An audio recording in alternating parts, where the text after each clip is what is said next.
கவிதைகளை பற்றி உரையாற்றுவதற்காக, ஒரு வாழ்த்துரையாக, ஒரு கருத்துரையாக உரையாற்றுவதற்காக தமிழ்நாடு பாடநூல் கழகத்தினுடைய தலைவர் ஐயா திண்டுக்கல் லியோனி அவர்களை அன்போடு அழைக்கின்றோம்.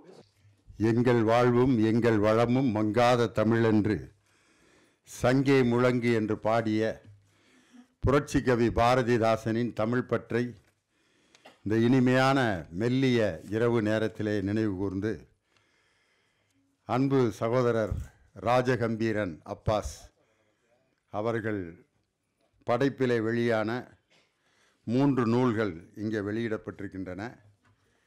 அந்த 3 நூல்களையும் முதல் நூலை வெளியிட்டு இந்த அரங்கத்திற்கு சிறப்பு செய்து கொண்டிருக்கக்கூடிய அன்பிற்கும் மரியாதைக்கும் உரிய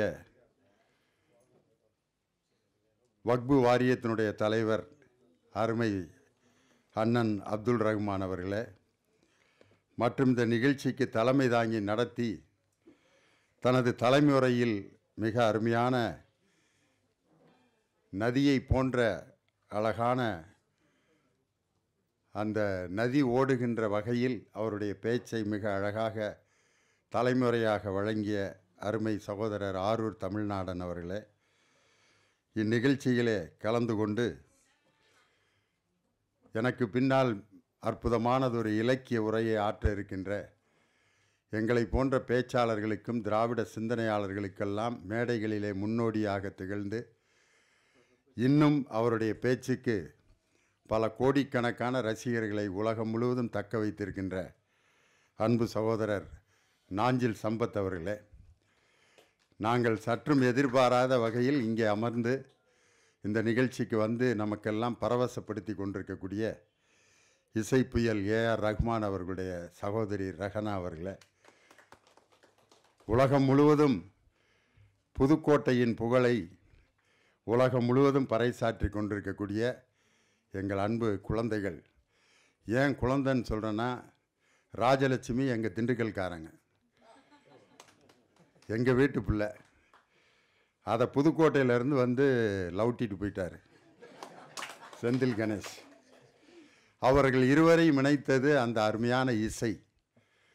என்னை முதலில் இந்த உலகத்திற்கு அறிமுகப்படுத்திய ஊர் புதுக்கோட்டை, நான் பிறந்த ஊர் திண்டுக்கல்.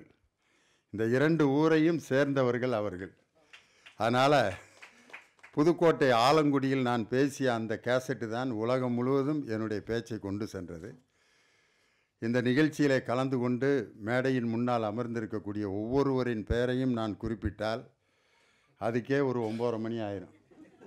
அவ்வளவு பெரிய ஜாம்பாவான்கள் எல்லாம் இங்கே அமர்ந்திருக்கிறீர்கள். இந்த கவிக்கோ மன்றத்திற்கு இது போன்ற நிகழ்ச்சியில் நான் கலந்து கொள்வது இதுதான் முதல் முறை.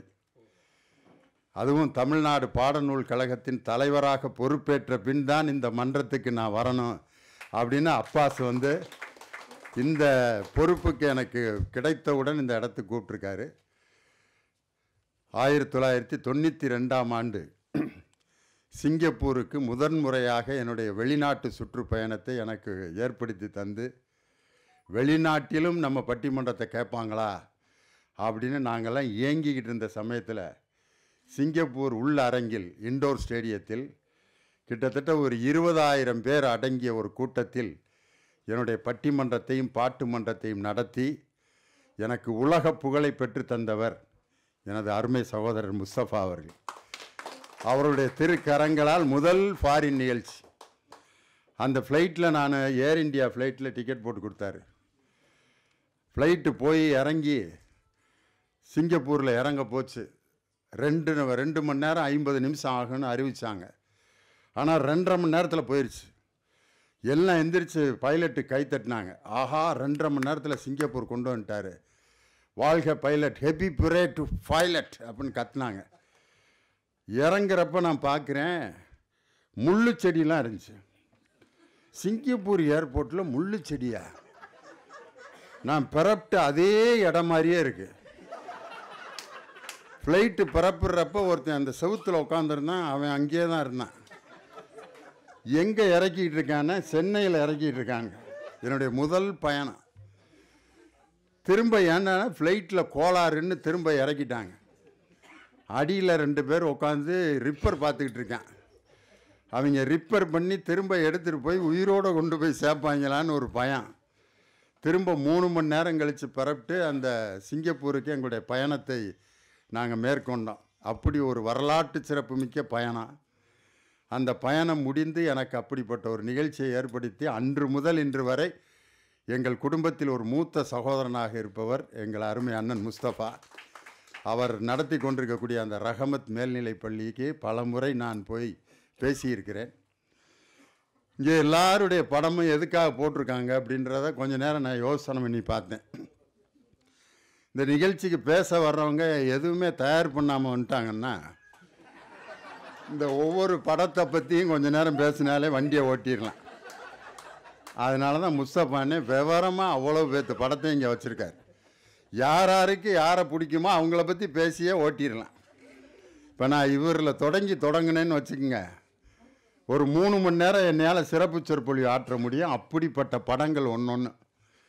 கவிஞர் காமு ஷெரீஃபோட படம், அவருடைய பாட்டு எப்படி இருக்கும்னா, வானில் முழு மதியை கண்டேன், வனத்தில் ஒரு பெண்ணை கண்டேன், வான முழு மதியை போலே மங்கையவள் வதனம் கண்டேன், வானில் முழு மதியை கண்டேன், வனத்தில் ஒரு பெண்ணை கண்டேன். அந்த தனியாக போகிற பெண்ணை பற்றி எழுத சொன்னால் காமு ஷெரீஃப் ரொம்ப அழகாக எழுதுவார். ஏரி கரையின் மேல், அன்னைக்கெல்லாம் லவ் பண்ணுறவங்களுக்கு இந்த பாட்டு அவ்வளவு ஒரு தேவாமிர்தம் மாதிரி. லவ் பண்ணுற ஆளுக பூரா அந்த ஏரிக்கரையில் போகிற பெண்ணை பார்த்து பாடுற பாட்டு ரெக்கார்டில் போட்டு லவ் பண்ணுவாங்க. அப்படிப்பட்ட பாடல்களை எழுதிய காமு ஷெரீஃப். இந்த பக்கம் பார்த்தீங்கன்னா அரசியல் தலைவர்களில் தோழர் ப. ஜீவானந்தம். ஏன் அவரை பார்த்தோன்னே இந்த இடத்துல ஒரு சம்பவம் எனக்கு ஞாபகம் வருது. அவருடைய மகன் ஜீவா மணிக்குமார், அவருடைய பேரும் ஜீவானந்தம். இன்றைக்கி அந்த ஜீவா மணிக்குமார் தாம்பரத்தில் இருக்கார், ஜீவாவோட மகன். அவருடைய பேரன் 2 கால்களும் இயங்க முடியாத போலியோவில் அட்டாக் ஆனவர். அவர் பேர் ஜீவானந்தம். எம்ஏ பிஎட் படிச்சிருக்காரு. அவருக்கு அரசாங்கத்தில் ஒரு பணி கேட்டு முதலமைச்சருக்கு விண்ணப்பம் பண்ணியிருந்தாங்க.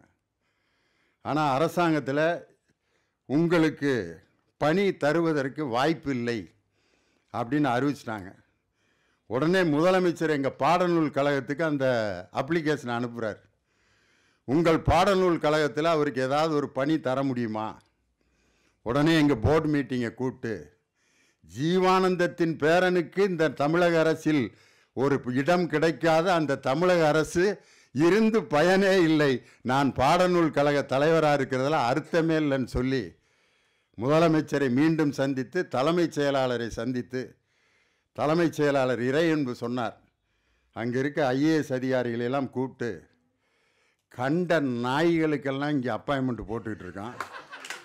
இறையன்பு ஐயாவோட வாயிலிருந்து இந்த வார்த்தை வரவே வராது. அவர் கோவப்பட்டு கண்ட நாய்களுக்கெல்லாம் இங்கே அப்பாயின்மெண்ட் போட்டிருக்கான், ஜீவானந்தத்தின் பேரனுக்கு அப்பாயின்மெண்ட் போடலையா அப்படின்னு கேட்டு கிட்டத்தட்ட 3 மாதமாக இன்னும் ப்ராசஸில் தான் இருக்குது, இன்னும் அப்பாயின்மெண்ட் போடல. இதை நான் எதுக்காக சொல்கிறேன்னா, ஒரு அரசாங்க நிறுவனத்தில் ஒரு பொறுப்புக்கு வந்த பிறகு தான் தெரியுது ஒரு அரசாங்க ஃபைல் எப்படி மூவ் ஆகும்னு. ஆனால் விரைவில் இந்த மிகப்பெரிய பத்திரிகையாளர்கள் தோழர் ஜீவானந்தத்தின் மீது அன்பும் பாசமும் உள்ள தோழர்கள் இங்கே நிறைய பேர் இருக்கீங்க. விரைவில் ஜீவானந்தத்தினுடைய பேரன் ஜீவானந்தத்திற்கு இந்த தமிழக அரசு பணி வழங்க வேண்டும் என்று இந்த நேரத்தில் பத்திரிகையாளர்களுக்கு இடத்துல நான் கேட்டுக்கிறேன். இந்த மாதிரி இடத்துல தான் நம்ம பெட்டிஷன் போட முடியும். முதலமைச்சர்கிட்ட நேரடியாக சொல்லிட்டேன். இருந்தாலும் அந்த அரசினுடைய விதிமுறைகளின் படி பல மேஜைகளுக்கு இன்னும் அந்த பேப்பர் போய்கிட்டு இருக்கு. அப்படிப்பட்ட ஒரு சூழலில் இன்றைக்கி அருமையான அன்பு சகோதரர் அமீர் அப்பாஸ் அவர்களுடைய நூல் மிக சிறப்பாக வெளியிடப்பட்டிருக்கிறது. அவருடைய அந்த நூல்களை நான் படிக்கும் பொழுது கிராமத்தினுடைய படிமங்கள் தான் நிறையா இருந்துச்சு. கிராமத்தில் இருக்கிற ஆளுங்க எப்பயுமே ஒரு டைப்பாக இருப்பான், பார்த்துருப்பீங்க. இளவு வீட்டில் கூட அவனுடைய கேரக்டர் ஒரு மாதிரி இருக்கான்.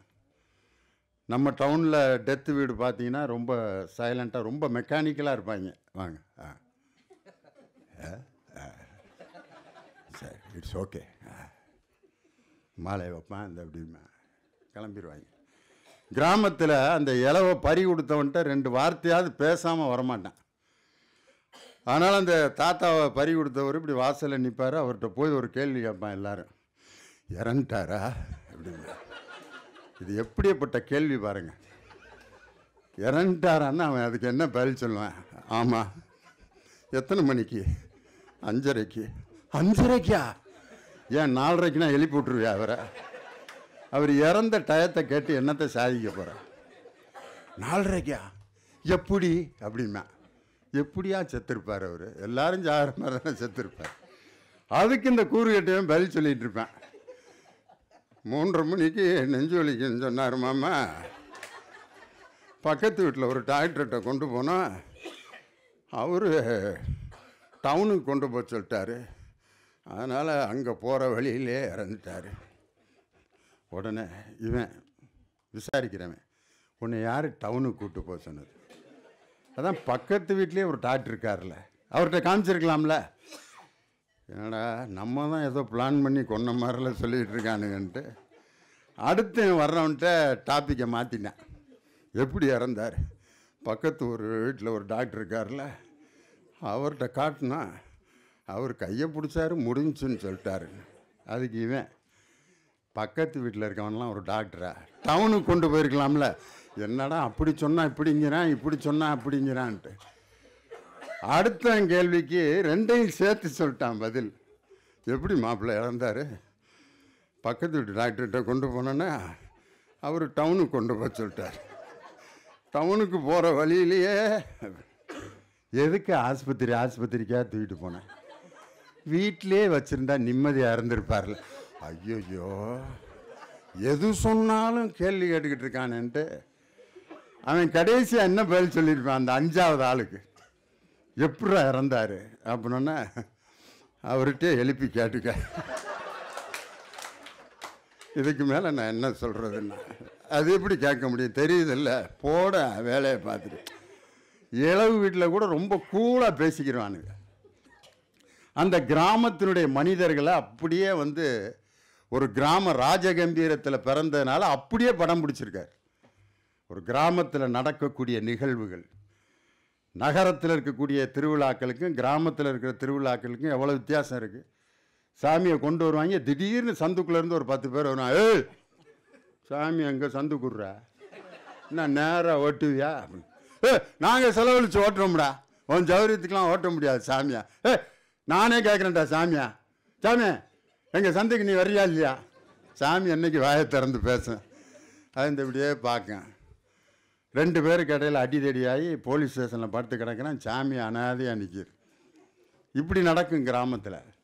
இந்த மாதிரி காட்சிகளை எல்லாம் ரொம்ப அழகாக தத்ரூபமாக படம் பிடித்து தன்னுடைய கவிதைகளில் மிக அருமையாக அந்த கிராமங்களை படம் பிடித்து அந்த கவிதைகளை மிக அருமையாக தந்திருக்கிறார் நம்ம அப்பாஸ்.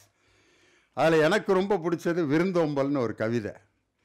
அதில் ரொம்ப அழகாக சொல்கிறாரு, வீட்டு வாசலில் கரையும் காகங்கள் கரைவதும், யாராலும் நினைத்து பார்க்க முடியாத ஒருவன் புறையேறி தும்மும் போதும் யாரோ நினைக்கிறார்கள் என்று சொல்வது இன்னும் வண்ணங்கள் இழந்த வாழ்க்கையிலும் வானவில்லை நமக்கு நினைவுபடுத்துகிறது. இந்த விருந்தோம்பல்ங்கிறது இன்னைக்கு இல்லாமே போயிடுச்சு. முன்னையெல்லாம் வீட்டுக்கு வர்றவங்கள வாங்க வாங்க வாங்க, நீங்கள்லாம் நம்ம வீட்டில் சாப்பிட சொன்னால் சாப்பிடவா போகிறீங்க அப்படின்றான். அப்போ வர்றப்பே வந்தவன் அப்படியே சொன்னாலும் நீ என்ன விட்டுறவா போகிற, சாப்பிடாமல் அனுப்பியா மாப்பிள்ள அப்படின்னு. அப்படியே சாப்பிட்டாலும் பிள்ளைகளை 200 ரூபா கொடுக்காமையா போயிடுவேன் அப்படின்னு. இவன் 50 ரூபா டீயை கொடுத்துட்டு 200 ரூபாய்க்கு அடியே போடுறேன். அப்படியே கொடுத்தாலும் அவன் பிள்ளை என்ன வாங்கவா போகுது, அப்படியே வளர்த்துருக்க ரோசக்கார பிள்ளை. கடைசி வரைக்கும் இவனும் காசு கொடுக்கல, அவனும் சோறு போடல, வாயிலேயே ரவை வாங்கி உப்புமாக்குன்றாங்க. இன்னைக்கு எல்லாம் இப்படித்தான் ஓடிக்கிட்டு இருக்கு. அந்த விருந்தோம்பலை பற்றி என்ன அழகா பாருங்க. ஒரு காகம் கரையும் போது யாரோ நம்ம வீட்டுக்கு வருவார் என்று பேசிக்கொள்வதும், ஒருவர் தும்மும் போதும் இருமும் போதும் நம்ம யாரோ நினைக்கிறார்கள் என்று இன்னும் பேசிக்கொள்வதும் விருந்தோம்பல் என்ற வானவில் இன்னும் நமது மனத்தில் நிலைத்திருக்கிறதுன்னு எழுதியிருக்காரு. அதுதான் அப்பாஸினுடைய தனி முத்திரை. இது மாதிரி நல்ல நல்ல கவிதைகளை எல்லாம் மிக அருமையாக அப்பாஸ் ரொம்ப அழகாக சொல்லியிருக்காரு.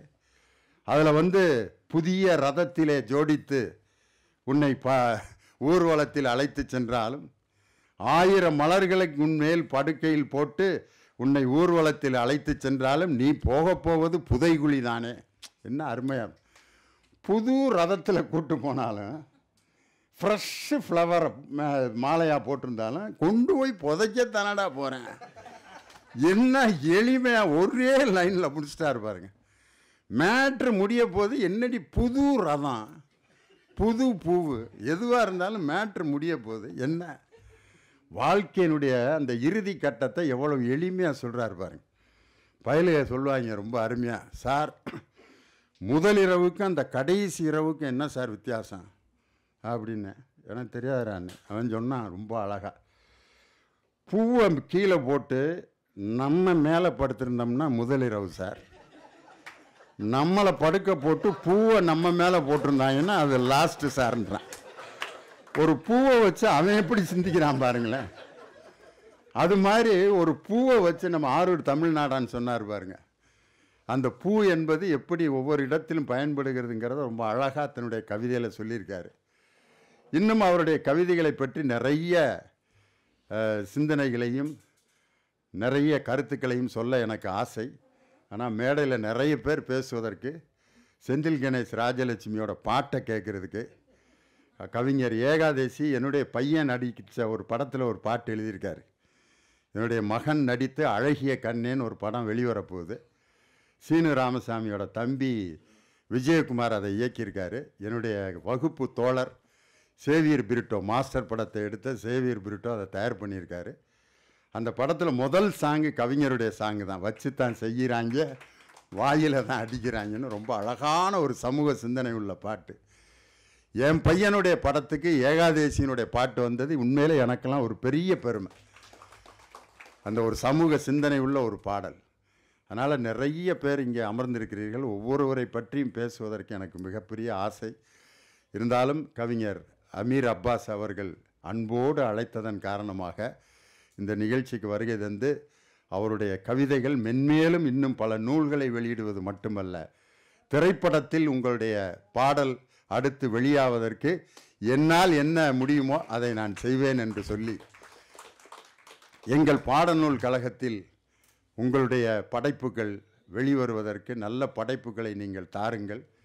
அதில் நாங்கள் வெளியிடுவதற்கு நாட்டுடைமையாக்கப்பட்ட நூல்களை எல்லாம் எங்கள் பாடநூல் கழகம் இப்பொழுது வெளியிட்டு கொண்டிருக்கிறது. அண்மையில் பேராசிரியர் கா அன்பழகன் அவர்களுடைய நூல்கள் நாட்டுடைமையாக்கப்பட்டன. அனைத்து நூல்களையும் எங்கள் பாடநூல் கழகம் வெளியிட இருக்கிறது. பேராசிரியர் கா அன்பழகன் ஐயா அவர்களுடைய நூல், நாவலர் நெடுஞ்செழியன் அவர்களுடைய சிலை திறப்பிலே மாண்புமிகு முதல்வர் அவர்கள் அவருடைய நூல்களும் நாட்டுடைமையாக்கப்பட்டன. அந்த நூல்களும் விரைவில் வெளிவர இருக்கிறது. நாவலர் நெடுஞ்செழியன் ஐயா ஒரு திருக்குறள் உரை எழுதியிருக்கிறார். ரொம்ப அற்புதமான உரை, உண்மையில் ரொம்ப அருமையான ஒரு அண்ணா படிச்சிருப்பாங்க. நான் திடீர்னு யார் கவிஞர் யுகபாரதி எனக்கு கொண்டு வந்து கொடுத்தாரு. அந்த திருக்குறள் உரை, அவருடைய உரை ரொம்ப அற்புதமாக இருக்கும். அந்த உரை ரொம்ப ரேர் காப்பியாக இருக்குது. அதை நாங்கள் எங்கள் பாடநூல் கழகத்தில் விரைவில் அந்த நாவலர் நெடுஞ்செழியனுடைய திருக்குறள் உரையை நாங்கள் வெளியிட இருக்கிறோம். அண்மையில் நமது கப்பலோட்டிய தமிழன் வஉசி அவர்கள் அவர் எழுதிய திருக்குறள் உரையையும் இதுவரை யாருமே படித்திருக்க மாட்டார்கள். மணக்குடவர் உரையையும் திருக்குறளையும் ஒப்பிட்டு ரொம்ப அழகாக எழுதியிருக்கிறார். அந்த உரை எங்கள் பாடநூல் கழகத்தில் அண்மையில் முதல்வர் அவர்களால் வெளியிடப்பட்டது. அந்த நூல் விரைவில் புத்தக கண்காட்சியில் விற்பனைக்கு வரும். அதுபோல் புத்தக கண்காட்சியில் அமீர் அப்பாஸினுடைய நூல்கள் எல்லோராலும் விரும்பப்பட்டு வாங்கப்படும் அளவிற்கு அவர் தன்னுடைய கவிதையை மென்மேலும் அவருடைய கவிதைகள் சிறப்படைந்து இலக்கிய உலகத்தில் அவருக்கென்று ஒரு தனி இடத்தை அவர் பெற வேண்டும் என்று உங்கள் அனைவரின் சார்பாக வாழ்த்தி விடைபெறுகிறேன். நன்றி.